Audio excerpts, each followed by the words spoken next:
da Semensato, VP do... desculpa aí, Clélia. Então, eu sou a Cândida Semensato, a VP do Conselho Deliberativo, e quem está comigo aqui no apoio hoje é a Silvina, também integrante do nosso conselho. A International Coaching Federation é a maior associação global de coaches, presente em mais de 140 países e conta hoje com mais de 60 mil associados ao redor do mundo.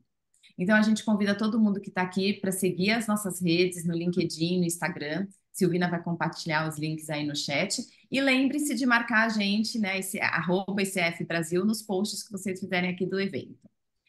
A International Coaching Week é a maior celebração do coaching profissional no mundo, e nessa semana aconteceram diversos eventos nos mais variados idiomas aqui no Brasil. A gente teve uma programação incrível, com 20 eventos, ela já está encerrando, né? Hoje temos nós e mais dois eventos acontecendo, com palestrantes nacionais, internacionais, enfim. Participem, porque ainda tem muita coisa boa para acontecer.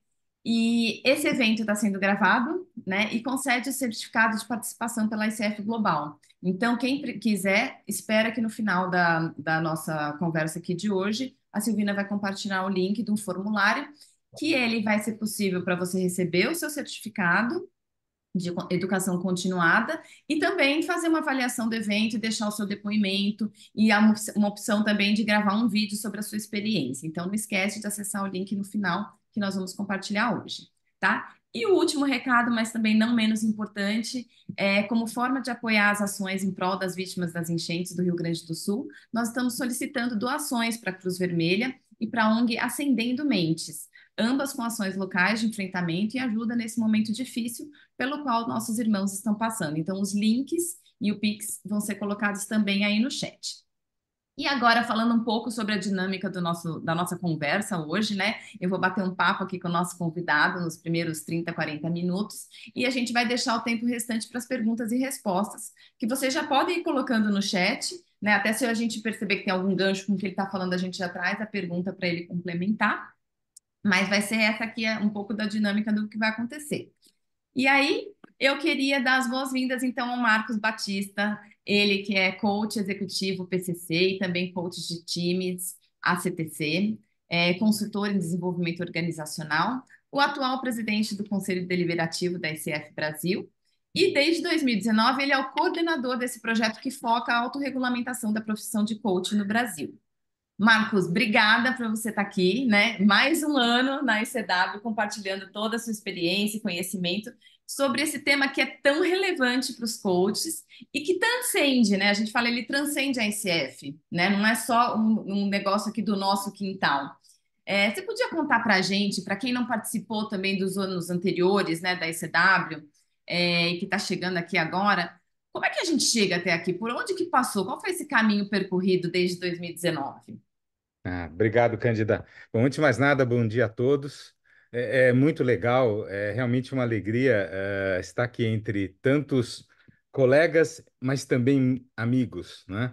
Que estão na mesma trilha, né?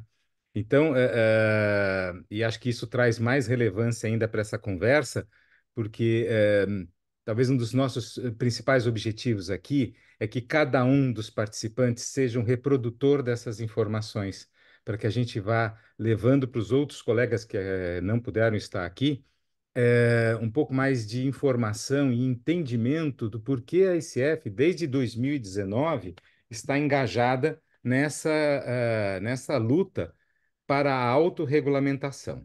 Então, eu vou procurar ser breve, contando aonde começou essa história toda. E o começo desta história, ela é algo que está muito presente na vida de todos e que não é só um fenômeno brasileiro, que é a banalização da nossa profissão. É, Profissões jovens como a nossa, né, elas sofrem de banalização no mundo inteiro, porque elas não oferecem grandes barreiras de entrada, tá?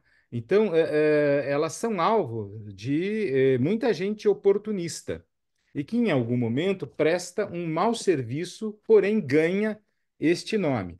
E quando, aqui no Brasil, essa história ganhou uma proporção muito grande, a imprensa começou apontar estas coisas e atribuir a uma série de profissionais que não são coaches, podem ser facilitadores, podem ser consultores motivacionais, pessoas que atuam nesse sentido, mas que ganharam o sobrenome de coaches. E aí, a nossa profissão, com que a gente tanto zela, que a gente tanto se prepara para atuar, foi jogada numa vala comum. Então, em 2019, abril de 2019, um rapaz de Sergipe, indignado com vamos chamar assim, o estado das coisas, a bandalheira que estava acontecendo e a exploração na mídia, inclusive com piadas e uma série de coisas, acho que todo mundo lembra. Ele propôs a criminalização da atividade de coach. Pense nisso, criminalização da atividade de coach. E ele trouxe isso a público, fez um movimento, né? Ele conseguiu, num tempo recorde, 20 mil assinaturas que o qualificou a estabelecer uma sugestão legislativa. E essa sugestão legislativa gerou uma audiência pública. Então, é provável que alguns de vocês tenham participado ou tenham visto algo dessa audiência pública lá em 2019. Quando nós começamos a perceber esse movimento, o Conselho Deliberativo da época acatou uma sugestão que eu fiz. Eu falei, poxa, eu tenho interesse em atuar nisso, né? Eu estava muito indignado com essa coisa toda, e falei assim, tenho interesse em atuar nisso. E eu tinha, naquele momento, também um papel formal, eleito. Eu era vice-presidente na gestão daquele momento. E então, o que que aconteceu? O conselho me apoiou e eu, em nome da ICF, não por ser vice-presidente, mas primeiro, assim, capitalizando todo o interesse da ICF, e apoiando-me também na vice-presidência, que isso me dava uma autoridade como eleito, né? Como vice-presidente, eu fui a Brasília. E lá, numa audiência pública lotada de gente, eu defendi um ponto contrário a toda a banca que existia lá. Eu fui o último a falar, causou inclusive um certo desconforto em vários colegas. Poxa, nós estamos perdendo chance, já devia ter falado, não sei o quê, mas era estrategicamente pensado que o ideal seria ser o último a falar, e lá eu notei que eu era o único coach de verdade. Os outros eram pessoas que ou faziam esses trabalhos motivacionais ou tinham escolas, né? E estava todo um cenário montado para essa discussão, mas na verdade já se antecipava ali nos bastidores que o encaminhamento do resultado daquela conversa seria iniciar formalmente todo o processo de regulamentação da profissão de coach. E eu fiz um discurso contrário, dizendo que a ICF, em nome da ICF, a gente não entendia a regulamentação de uma profissão como o caminho correto para isso, né? Que de verdade para nós é muito mais importante, né, que a gente se autorregule, né? Trabalhamos com a liberdade, trabalhamos com a expansão da consciência e respeitamos a liberdade, o cliente que tem a agenda, não somos nós.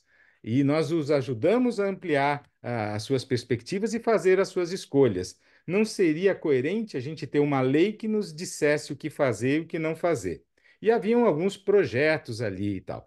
O resultado da conversa foi que, sim, formalizou-se um não à criminalização da atividade de coach, mas se abriu o processo de regulamentação. E aí há uma jornada, né? Que precisa agora ter só um parêntese, né? Para a gente chegar lá em Brasília, houve muitas conversas com o apoio do Conselho à época e com o apoio da Global, porque se entendeu a gravidade da questão posta. Uma vez que o Brasil se adotasse uma regulamentação, isso poderia ser, inclusive, um caminho que outros países poderiam buscar trilhar. E não existe nenhum outro país onde tenha uma regulamentação no sentido, inclusive, que a gente tem aqui no Brasil.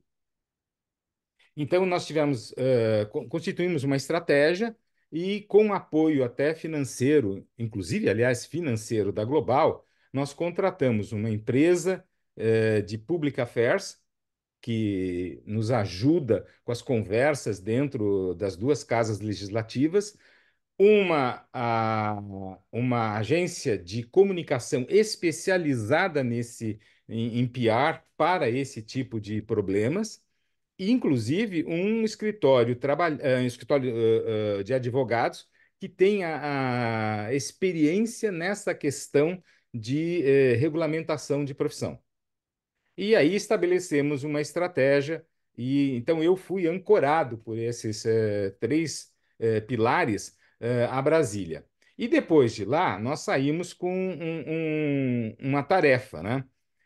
Última coisa a lembrar de Brasília, né, é que assim, a minha argumentação estava em cima também de que nós nos autorregulamos porque, primeiramente, nós temos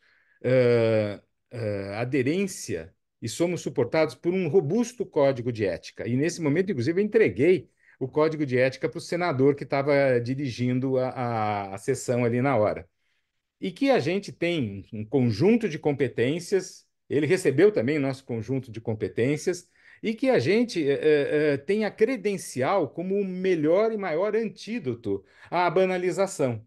Então, quanto mais pessoas são credenciadas e se apresentam aos clientes falando da credencial e mostrando e comprovando, e a gente tem o badge e tudo mais, mostra que a gente está em contínuo preparo, nossa educação continuada, que nós temos um compromisso ético, né?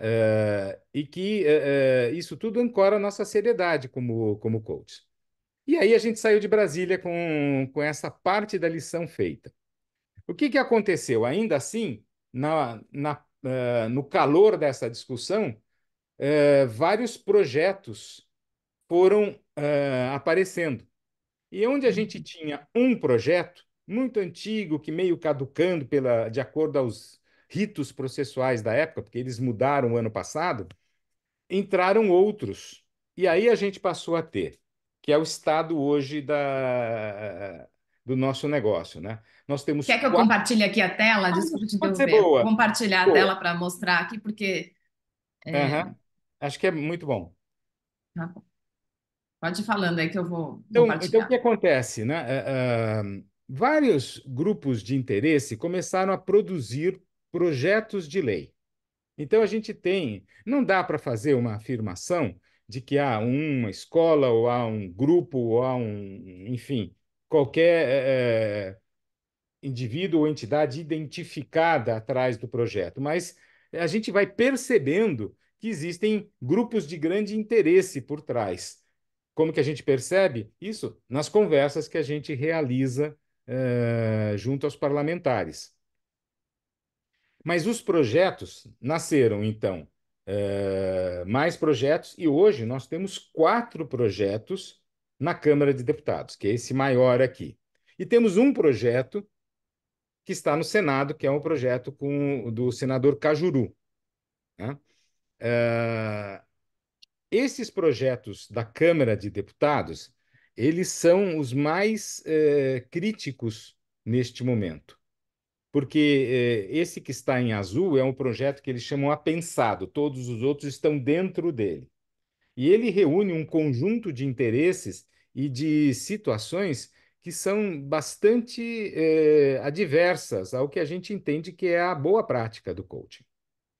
Então, a partir daí, com o apoio da Global, com o apoio do Conselho, com o apoio da diretoria executiva, a gente começou a fazer um trabalho de monitoramento e de presença junto a Brasília. Quando eu falo junto a Brasília, significa que, além das pessoas que estão monitorando o nosso trabalho lá, né, a gente também vai lá. né? Porque eu acho que eu vou usar uma palavra que a Camila sempre traz para a gente, né? Nós começamos a trabalhar no letramento dos parlamentares, porque os que produziram os projetos, eles não têm ideia do que é coaching. É só ler os projetos e a gente logo percebe. E quando a gente fala com os autores, inclusive com os seus assessores ou com os próprios, eles mesmos dizem: eu não sei, eu vi uma oportunidade, me pareceu que era importante, eu produzi um projeto. Peguei algumas informações, organizei alguma coisa e produzi um projeto. Quando a gente se apresenta com toda vamos dizer assim, o peso da ICF, a autoridade da ICF, o que a gente tem notado junto aos parlamentares das duas casas é que eles se sensibilizam e falam: nossa, mas eu não sabia que coaching era tudo isso. E eu não sabia que um profissional de coach tinha que passar por tudo isso.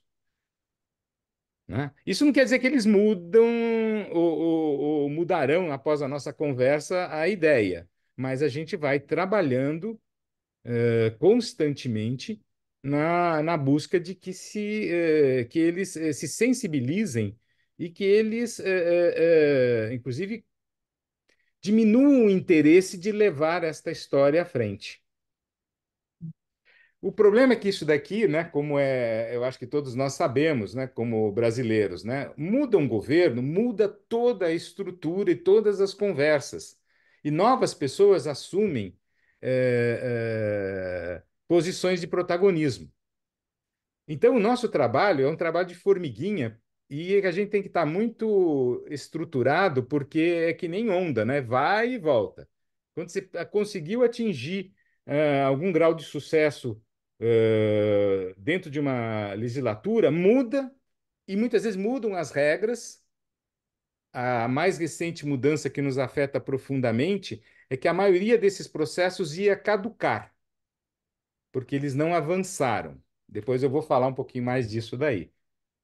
Mas eles agora mudaram a regra do jogo e estenderam o prazo para um tempo muito maior, né? Eu fico muitas vezes pensando que acho que eu talvez não esteja vivo aqui até a hora que esse projeto caducar, né? Porque é bastante tempo agora para esta história. Então, basicamente é isso. De uma banalização se gerou uma criminalização que foi definitivamente enterrada, formalmente enterrada, inclusive, há um decreto dizendo isso, mas se abre uma discussão de regulamentação e nós estamos constantemente trabalhando para que os parlamentares entendam o que é a profissão de coach e conheçam o nosso argumento para desistirem desta posição, né? Acho que uma vista geral é isso, mas aí a gente pode Hum. abrir mais detalhes, né, Cândida? Com certeza, com certeza. Até já trazendo aqui um detalhe, né? Quando você fala desse letramento, me ocorreu que, além das visitas, né, tem toda uma preparação, né? Você e a Camila estiveram lá, então tem Isso, reuniões com a nossa agência de Public Affairs instruindo, falando com quem, né? Brifando quem é que é o parlamentar que vai conversar, qual que é a linha de pensamento deles. A ICF é muito estruturada para fazer isso. Os materiais, né? Folders explicando, a gente isso. deixa o material impresso lá para eles estudarem mesmo, fazerem a lição de casa completa. Então, só complementando aí, reforçando que o trabalho do DCF é bem estruturado. Agora, me fala É, uma coisa, Marcos, eu acho que era importante falar sobre sobre a autorregulamentação, né? tá. Que é fala mais sobre essa posição da Tá. ICF, no que ela está fundamentada, essa posição de autorregulamentação? Por que nós levantamos essa bandeira? É. Bom, primeiro de tudo, porque quando a gente olha, e isso acontece normalmente, uma proposta de regulamentação de uma profissão, ela restringe a profissão dentro de alguns parâmetros que a proposta contém. Quando nós estudamos com os advogados e tudo mais os textos existentes, a gente notou que seria um desastre. A gente teria que ter conselhos regionais e federal, a gente teria que mudaria a classificação, inclusive, de senioridade dentro do coaching, há outro critério que não o que a ICF usa, demandas exigindo que a gente tenha formação universitária em coaching, especialmente para os novos que estão entrando. Eh, e a gente percebe que, em resumo, há uma clara proposta de reserva de mercado. E aí você pode imaginar que há muitos interesses por trás. Muitos interesses. Interesses de escolas, de universidades, de grupos, eh, enfim, é infinita a gama de interesses dentro da sua. Por quê? Está todo mundo ciente que o nosso negócio é um negócio de valor expressivo. Uma atividade de serviço que no mundo gira mais de 4 bilhões de dólares, não é qualquer coisa. Então, há muita gente de olho, né? Quando a gente vê esses coaches, chamados coaches, que banalizam a nossa profissão, que colocam mais de 1.000 pessoas, milhares de pessoas numa sala e fazem lá o seu trabalho, isso são fortunas girando. Então, esses textos, eles vão exatamente, primeiro, contra a liberdade da prática e da prática séria, e mudam nossos critérios. Então, a gente tem advogado, mas eles não colocam obrigatoriedade, por exemplo, das educações continuadas, não mencionam códigos de ética, eles têm uma série de debilidades. E outra, né? Assim, uma lei sempre vai cristalizar uma visão de seu momento de criação. E nós estamos sempre num processo evolutivo, acompanhando a própria evolução da sociedade, dos negócios, né? Então, a ICF se colocou claramente a favor da autorregulamentação, e até porque mundialmente não existe outra experiência que não esta. Esta coisa ganhou uma dimensão, acho que esse é um fato interessante contar, Cândida. Quando a gente começou, era o Brasil conversando com a Global, né? E a gente batalhou muito para que eles nos apoiassem, em todos os aspectos, inclusive financeiros. Fizemos uma série de conversas durante um bom tempo. Acho que no segundo ou terceiro ano desse processo, a Global entendeu, inclusive em cima de argumentações fortes que a gente fez, que isso não era um projeto do Chapter Brasil. Isso era um projeto de estratégia global da ICF. E isso foi acatado, e daí, inclusive, a ICF produziu toolkits, né, de defesa, ou advocacy. Nós temos para a Europa, temos para os Estados Unidos, Australásia e Brasil, América Latina e Brasil. Então, hoje, a ICF produziu toda uma argumentação que nasceu a partir dessa experiência e desse trabalho aqui que a gente está sustentando, né, desde 2019. Porque se entende que isso é absolutamente contrário ao que a gente professa como boa prática, né? Com uma prática ética e tudo mais.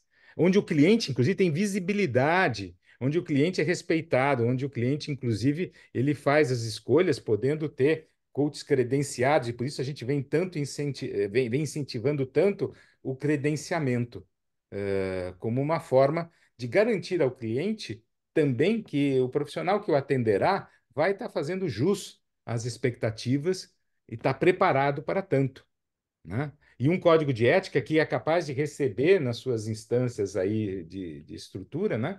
Inclusive eventuais reclamações que o cliente tenha para problemas que ocorram, né? Eu sei que o João vai falar hoje mais tarde, né? Se não estiver Uhum. enganado, né? Um Sim, pouco sim, é 1h30 eles vão sobre uma falar. e meia, né? Eu acho que vale a Uhum. pena, já fazendo aqui um spoiler para o João, To né? be continued, aparece lá 1h30 que vai ter Vale outra assistir parte sobre isso, essa sobre conversa. ética. Exato. Vale assistir essa conversa, porque João Uhum. vai trazer também aspectos da questão aí da ética, né? Enfim, basicamente é isso, né? É muito importante. Agora, o ponto que nasce daí é que nem nós, coaches, estamos suficientemente letrados sobre isto, e tampouco os nossos clientes e o mercado.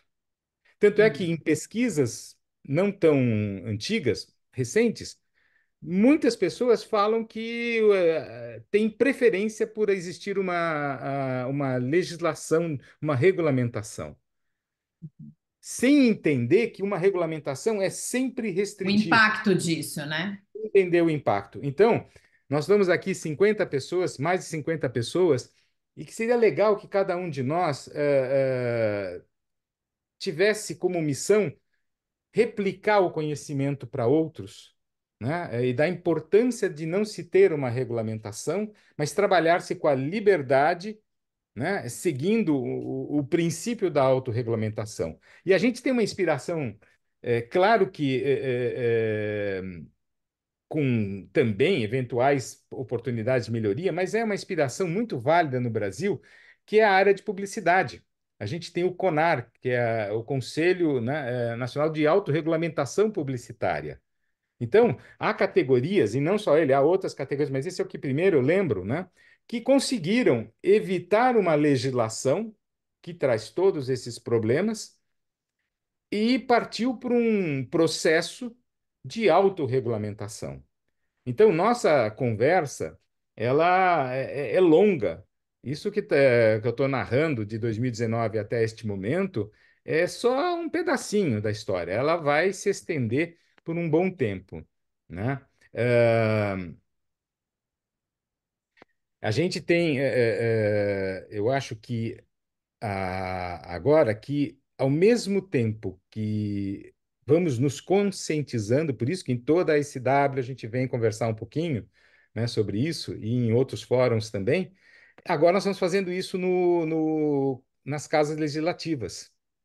Então, assim, no segundo semestre do ano passado, Camila e eu fomos lá para Brasília, falamos com deputados, com gabinetes de senadores, participamos até assim, fomos entender o funcionamento lá da casa e em breve a gente vai ter que fazer isso de novo. Então a gente constantemente está ensinando os parlamentares. A Cândida mencionou um folheto, uma coisa. Hoje a gente tem dois folhetos, um bem simples e depois um outro mais amplo, onde a gente posiciona a, o quem é a SF, por que da autorregulamentação, quais são os pontos que estas legislações propostas, esses projetos, são fracos, têm debilidades e causam problemas, né?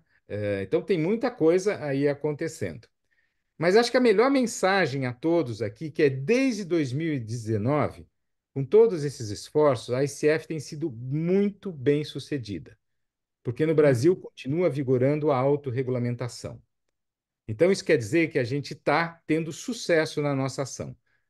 O bastidor é que não é, isso não ficou simplesmente porque eles não fizeram nada, eles fizeram muita coisa. Nós conseguimos bloquear várias coisas. Nós bloqueamos, pelo menos, bloquear talvez não seja a melhor palavra, mas a gente conseguiu interferir e trazer discussão e parar processos, pelo menos por duas vezes, processos que iam para a votação final nas comissões, porque há um rito de comissões que um projeto desse passa, né? Então, isso com a ajuda da empresa BMJ, que nos apoia lá em Brasília, a ajuda da CDI, que trabalha obtendo espaços na mídia. A Camila tem feito um esforço gigante e de uma forma muito bacana, saindo na mídia, dando entrevistas. Eu também já tive essa oportunidade, Cândida também, né? A gente vai, sempre que há alguma oportunidade, a gente vai falando sobre este tema. E a luta não é pequena, né? Porque a gente vê aí o que tem acontecido, né? Com tantas coisas. Esta semana passada, novamente, inclusive um personagem bastante conhecido todos nós, graças a Deus, dessa vez se declarou que ele não é coach. Ele pode ser qualquer outra coisa, causar qualquer outra circunstância, né? Mas ele se declarou que não é coach, o que foi uma vitória, porque até bem pouco tempo. E quando a pessoa não se declara, inclusive a imprensa declara. E nós tivemos uma outra vitória que passou talvez despercebida, mas o UOL normalmente, quando tinha um fato desse, ele punha o coach tal, o coach Y, o coach X fez isso, fez aquilo, olha o que aconteceu, quase matou um monte de gente, não sei o que e tal, e por aí vai. E a gente conseguiu sensibilizar a UOL e a sua editoria de que eles estavam cometendo um erro. E eles publicaram, inclusive, uma retratação e passaram a não mais usar, ou na maioria das vezes, eles não usam mais o termo coach como um genérico para mencionar um ou outro profissional que faz alguma coisa fora do padrão, e que está próximo do inaceitável, né? Então a gente vem conseguindo várias coisinhas aí, várias vitórias pequenas atuando desta maneira. Mas a jornada É é muito longa, né? É longa, longa. muito longa. É, a gente brinca, a gente tem que ainda ensinar e letrar as pessoas sobre o que é coaching e também sobre o que não é coaching, né? Então são dois trabalhos aí difíceis, porque a gente tem uma força colocando para falar o que é, mas também explicar o que não é, porque, né, a palestra motivacional não é coaching, né? Ser guru não é ser coach, ele pode ser também coach, mas não é o que a gente faz como o processo como a gente reconhece aqui as competências de um coach da SF. Ô Marcos, o que que a gente fala para essa turma que está aqui? Esse material vai ficar gravado, que a gente, né, que possa alcançar mais coaches aqui. Que recado a gente pode deixar para eles? O que que eles podem fazer? Qual que também é o papel de cada um deles? Porque aqui a ICF fazendo, né, não só pela ICF, mas eu vejo que é um trabalho sendo feito pela categoria, né? Mas o que Uhum. cada um pode fazer também? O que está ao alcance de cada coach fazer? Bom, primeiro eu acho que a gente poderia começar a trazer clareza o seguinte: banalização não é um fenômeno brasileiro, ele é geral, ele é mundial. Então a gente precisa estar sempre atento para evitar cair neste lugar. Então, defender que o que fazemos ele não está afeto ao que chamam de banalização, o que está dentro do que se diz aí, que banaliza a coisa. Eu acho que a outra coisa é esse entendimento, né? Nós somos contra uma legislação, ou qualquer legislação, que seja restritiva. E, por definição, uma legislação, e com isso eu endereço aqui, eu acho que um pouquinho o comentário do Rodrigo Guastini, né? Qualquer legislação, ela é construída normalmente por pessoas que não têm conhecimento e muitas vezes não querem ter o conhecimento, por qualquer razão, né? Mas ela restringe, ela fecha a coisa, em vez de verdade proteger. Eu acho que nenhum de nós gostaria de ter que responder a um conselho que seja em base estadual ou federal, que é um processo burocratizante e que entram variáveis políticas e interesses, além de custos. Eu acho que isso não faz sentido. É muito mais importante a gente investir os nossos recursos na nossa capacitação, no sustentar esse discurso com clareza e na nossa credencial, nas credenciais e na manutenção das nossas credenciais e na evolução das nossas credenciais, porque ela é a grande ferramenta de argumentação, né? Todos que já estão se aproximando ou já têm alguma credencial sabe o processo rigoroso que é. E quando o cliente entende isso, isso é valor atribuído a nós. Então, é, eu acho que a gente entende, não só para os coaches da ICF, a ICF faz isso para a categoria, para o negócio de coaching no Brasil, né?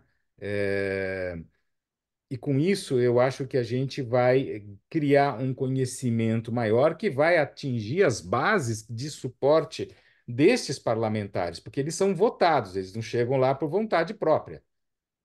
Então, quanto mais a gente dissemina a boa informação, isso ajuda. Nós estamos fazendo isso lá dentro das casas, nas oportunidades que a gente consegue criar e nas oportunidades em que somos convidados. Então, são dois movimentos também, né? E eu acho que essa consciência nos ajuda. Quando alguém falar e colocar, tive uma vez uma experiência num cliente importante, eh, que disse para mim: Poxa, mas como que você quer que eu apresente a você como coach para minha diretoria, se olha só o que saiu essa semana na mídia? Eu não vou ter nem credibilidade para falar isso. E aí, toda a argumentação e toda a conversa em relação ao nosso preparo credencial, código de ética, fez com que essa diretora de RH mudasse de opinião. E esse é um fato real, né? Então, eu acho que a gente pode seguir por aí isso. E não vamos parar de atuar lá em Brasília. E aí, assim, a gente sempre convida também a quem tiver disponibilidade e interesse, pode eh, também colaborar com isto, com os esforços que a gente faz lá. Ah, Estou vendo tá algumas ótimo. perguntas aqui, Tem Cândida. bastante pergunta. Eu também estou achando que é bom a gente agora abrir espaço. Obrigada, né? Em primeiro lugar, obrigada por toda a tua fala aí, né? Deixar aqui o convite, então, para todos os coaches que se unam a gente, a SF, para fortalecer a nossa voz e o nosso direito à liberdade com responsabilidade, né? Da nossa profissão. E vamos, eu vou olhar, vou começar a ver as perguntas aqui, Marcos, e a gente vai respondendo. Silvina, me dá se eu perder alguma coisa aqui, eu vou começar lá das primeiras, tá? Se eu comer bola, me avisa aqui. A Juliana Alves coloca: considerando o jogo de interesse diverso, que parece ser comum a qualquer mercado, como devemos entender o que de fato é relevante para qualificar ou mesmo desqualificar um bom coach? Existem políticas de adequação inclusiva para os profissionais já formados que queiram se adequar a esses critérios de adequação?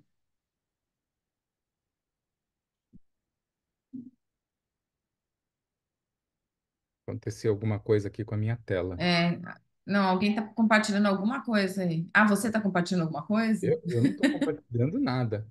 Eu também não. Eu não sei nem o que está acontecendo aqui. Descompartilha. Opções de via... interromper o compartilhamento. Pronto, voltamos, Pronto, né? vai. É, Quer que eu onde... repita a Eu pergunta? quero sim, quero sim. Ó, Juliana Alves. Considerando o jogo de interesse diverso, que parece ser comum a qualquer mercado, como devemos entender o que de fato é relevante para qualificar ou mesmo desqualificar um bom coach? Vou fazer essa, depois eu emendo na segunda dela. Uhum. Tá. Eu acho que, em primeiro lugar, o código de ética. Uhum. Né? O nosso código de ética é muito robusto.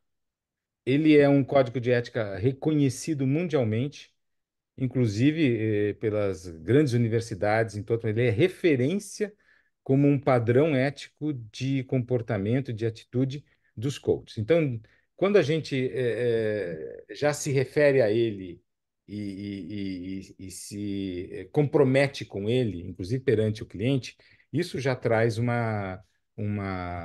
eu acho que um diferencial muito grande. Eu acho que nós é que temos a grande autoria no falar sobre o código de ética. Deixa eu ver aqui uma outra coisa que a gente pode colocar aqui, né? Toda vez que a gente é entrevistado pela mídia, a gente também fala das nossas competências, como que elas foram estruturadas, como que elas são desenvolvidas, o trabalho com elas, inclusive o preparo que temos que ter, né, para poder lidar com elas.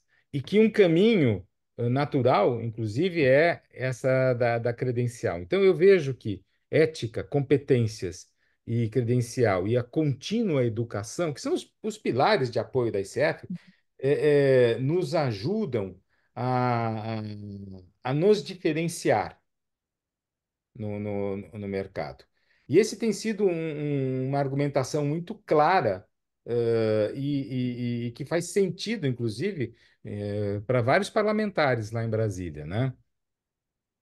Tem uma continuidade aqui da pergunta dela, né? Se existem políticas de adequação inclusiva para os profissionais já formados que queiram se adequar a estes critérios de adequação. Olha, assim, de bate-pronto, eu não entendo que existam políticas. Eu entendo Uhum. que todos podem, se aproximar, compreender e começar a praticar. E aí, quem está dentro da ICF tem essa facilidade, porque as ofertas de educação continuada, de capacitação, são gigantes aqui no Brasil e no mundo afora. E a SW eu acho que é um exemplo para isso, né? Mas como uma política específica, eu não me recordo. Não sei se vocês lembram de alguma coisa. Mas eu acho que é esse quadro aberto de Isso. possibilidades, né? Uhum. Concordo, é mais, né, se aproximar, continuar se desenvolvendo, né, vem tirar sua credencial, se você é um coach que ainda não é da SF, fazer parte da gente, eu acho que já começa um caminho, né, desse letramento todo aí que a gente passa.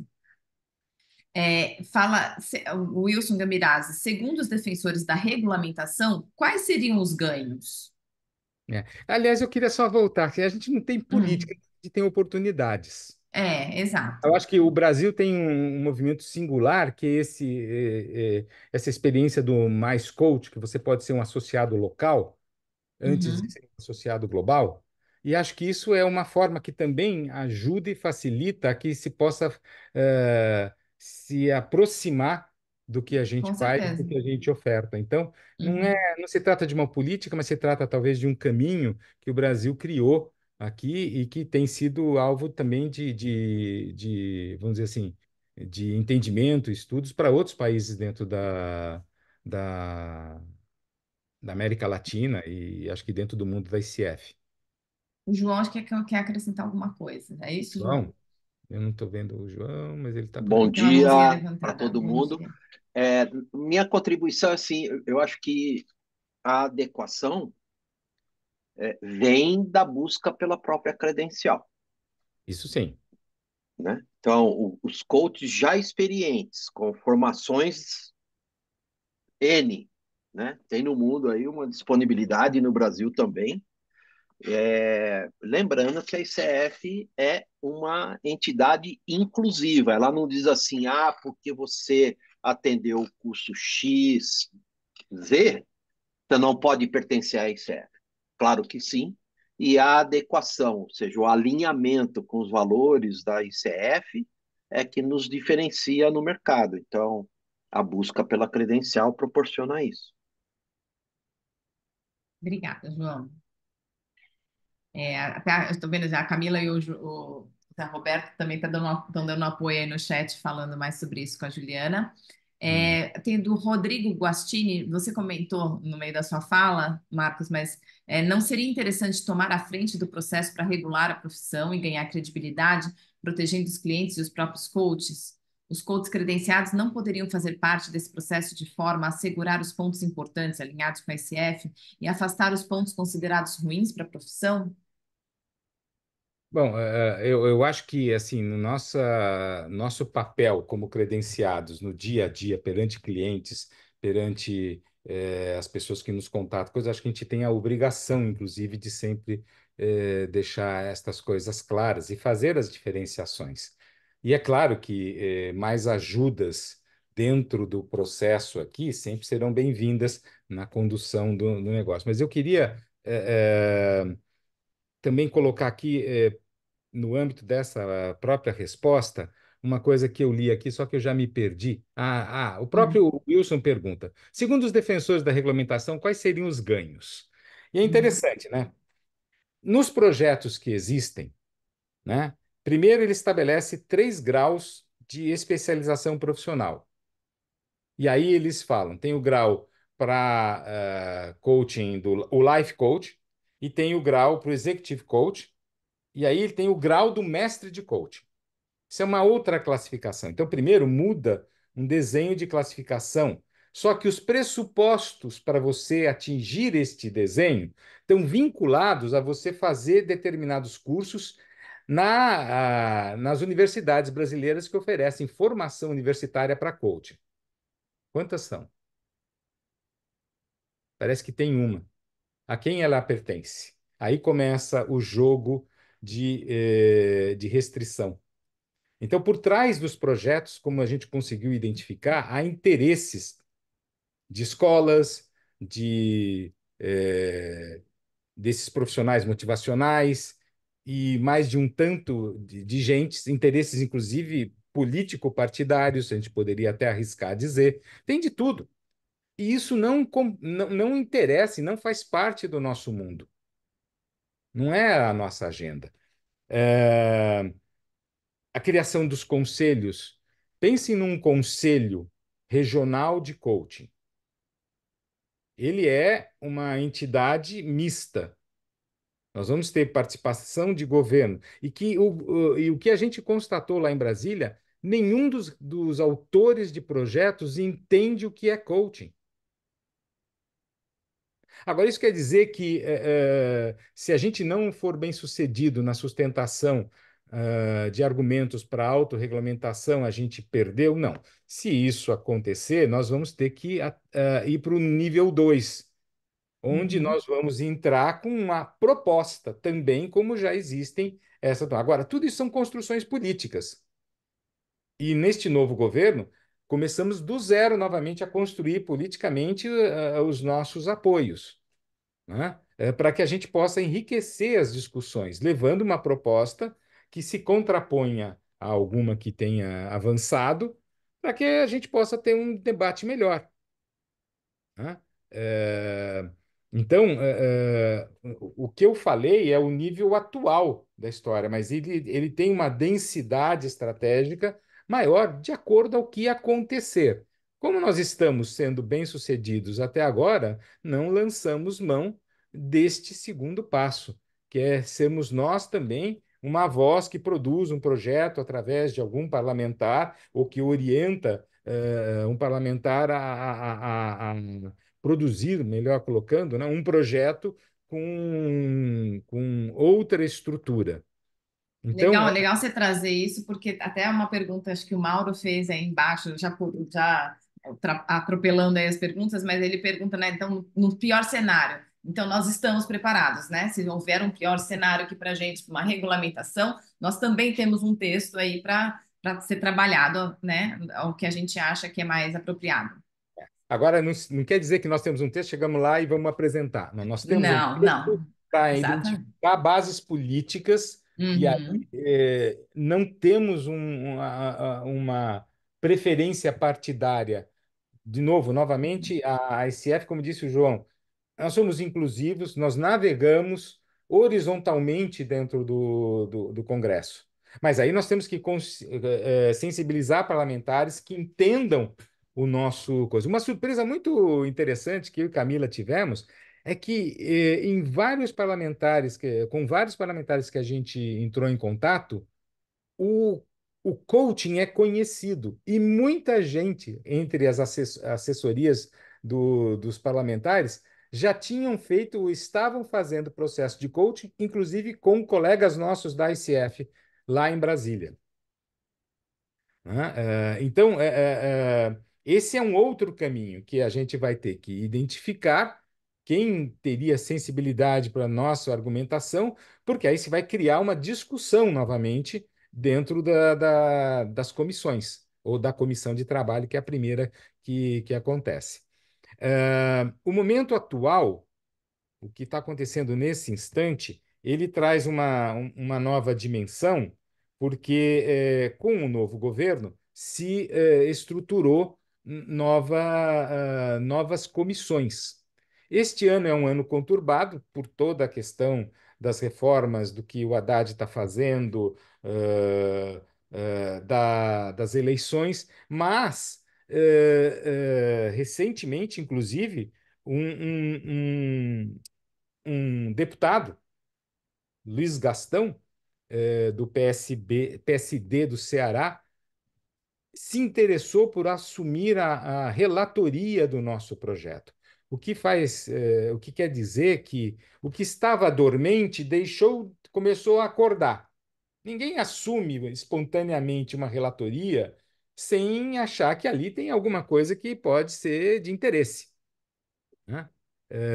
Então, a nossa atuação agora começa a ficar mais intensa novamente, né? Antes era um monitoramento, agora ela é uma atuação mais intensa para que a gente possa levar novamente a nossa história, nosso ponto de vista, o nosso letramento, para que este deputado e todo o conjunto lá, se vierem a discutir as coisas tenham mais elementos. E aí a gente faz novamente né, toda a argumentação do porquê a autorregulamentação é mais interessante, né?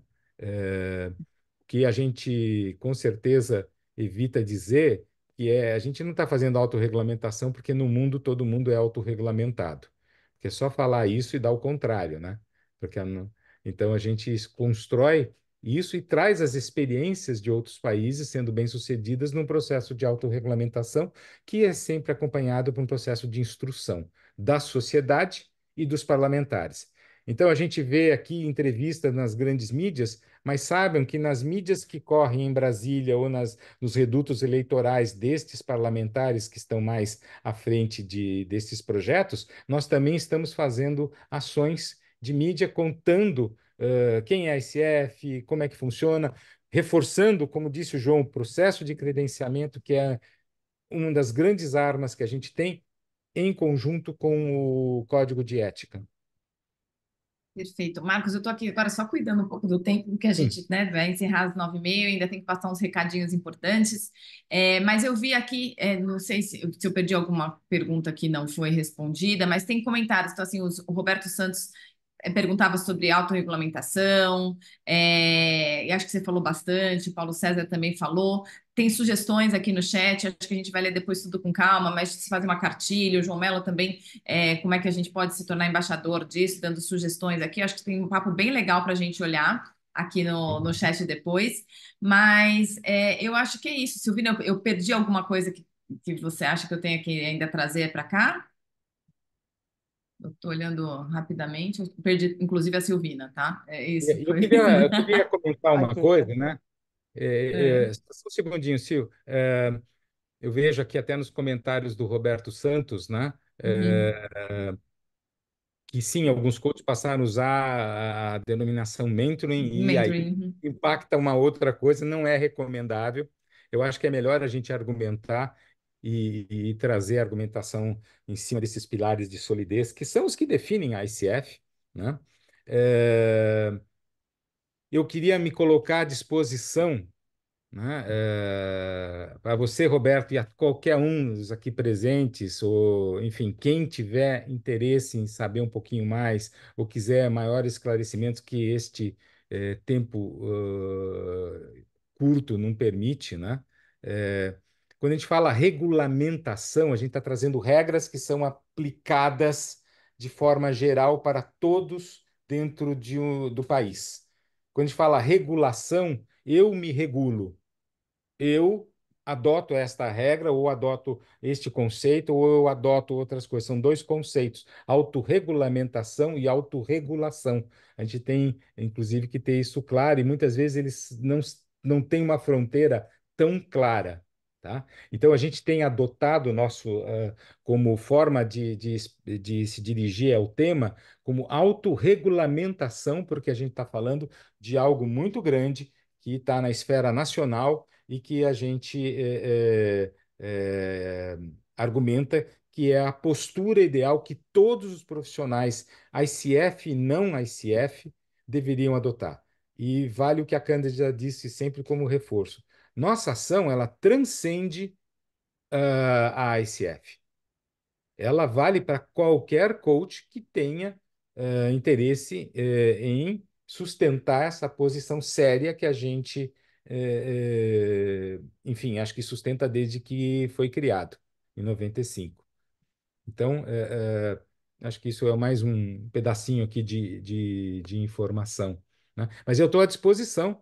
Quem quiser, Isso, depois em ótimo. particular, é, Exatamente, pode entrar em contato, ou se a gente não respondeu alguma coisa aqui, quiser saber sobre o projeto, sobre o que a gente está fazendo, isso aqui é um livro aberto, a gente tem trazer, disseminar essa informação é importante, então que não fiquem dúvidas, entra em contato com a gente diretamente, ou pelo contato, pelo apoio gestão, que é o e-mail da Clélia, ela encaminha para a gente. Mas, Marcos, acho que a gente vai ter que encerrar aqui. Estamos já no bico do corvo, com o horário. Agradecer a presença de todo mundo, gente, porque esse é um assunto super importante, relevante. Foi legal estar aqui numa sexta-feira cedo, com 50 pessoas falando sobre esse tema. né, informando vocês sobre em que pé que estão todas as coisas. Muda muito, né? A gente fala cada minuto é um flash, de acordo com a política, o que está rolando lá tem um super impacto aqui no trabalho que a gente está fazendo. Mas estamos fazendo, a SF está trabalhando e trabalhando duro para isso. Queria deixar aqui de novo, a Silvina vai colocar no chat o link para vocês com o formulário para receber o CCUs, né, o certificado de participação, mas também para vocês deixarem uma avaliação do evento e também deixarem um vídeo com depoimento sobre toda, né, não só sobre o nosso evento, mas sobre toda a ICW, que está sendo incrível. Não deixem de participar dos eventos que ainda vão ocorrer hoje, os dois últimos eventos da nossa ICW, a 1h30, 13h30, o evento do João e Dilda sobre ética, e às 15h30 com a Fran falando sobre coaching sustentável, né, e todo o impacto do clima, tudo a ver com o que está acontecendo aí, que a gente está vivenciando aí no Rio Grande do Sul. Enfim, e é isso. Também façam parte da ICF, conheçam mais sobre os nossos trabalhos, nos sigam nas nossas redes, marquem o nosso @ ICF Brasil, em qualquer post que vocês fizerem do evento. E é isso, acho que todos os recados É isso foram aí. dados. Se puder, também doe para essas ONGs que nós estamos apoiando aí para o Rio Grande do Sul. Um abraço para todo mundo e obrigada pela presença. Obrigada, Marcos e Silvina, aí também pelo apoio. E eu queria agradecer também a presença de todos e reforçar a Uhum. mensagem. A ICF não está parada em relação a esse tema, atua, mas atua na medida que é estrategicamente adequado, né? Que é fazendo o que eu contei. E isso é tão importante, não só em termos de Brasil para a ICF, como em termos globais. Essa é uma atividade que ganhou uma dimensão estratégica importante. Então, nós somos aqui grandes reprodutores dessa, vamos dizer assim, dessa informação que só vai nos ajudar, como classe profissional, a manter e sustentar a seriedade que a gente tanto investe e trabalha e acredita. Então, acho que esse é um processo de grande relevância e que a gente vem trabalhando aí com afinco e, no mais, é isso. Qualquer dúvida, estamos à disposição aí para a gente falar um pouquinho mais. Obrigado a Tá todos. ótimo. Obrigada, pessoal. Um abraço. Boa sexta-feira, bom Tchau, final de pessoal. semana. Tchau, tchau. Samara, Bom dia, tchau, obrigada. tchau.